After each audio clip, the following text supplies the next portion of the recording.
আসসালামু আলাইকুম। আসলে আমরা সকলেই প্রতিদিন কোনো না কোনো একটা খারাপ কাজ কিংবা পাপ কাজ করে থাকি, ছোট কিংবা বড়। তো এই পাপ কাজগুলা আমরা এমনও আছে যে ইচ্ছায় করি, আবার এমনও আছে যে অনিচ্ছায়, মানে আমরা অজান্তেই করে ফেলি, আমরা এটাকে পাপ মনে করি না। এরকম আমাদের সারাদিন দৈনন্দিন এরকম চলতে থাকে। এমনও আছে একটি কথার মাধ্যমে আল্লাহ তাআলার সাথে শিরকের পাপ হয়ে গেছে।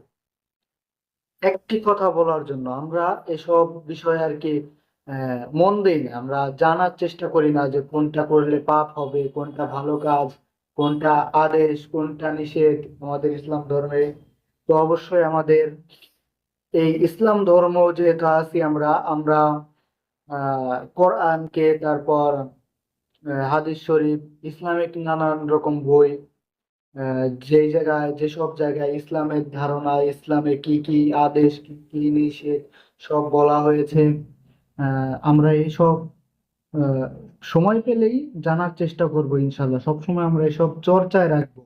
তাহলে আমরা দৈনন্দিন যেসব পাপে লিপ্ত আছি, অজান্তে যেসব পাপগুলো করতেছি, এইসব পাপগুলো থেকে আমরা বেঁচে ফিরতে পারবো ইনশাআল্লাহ।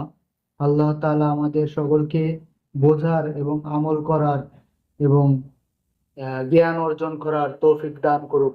আমিন।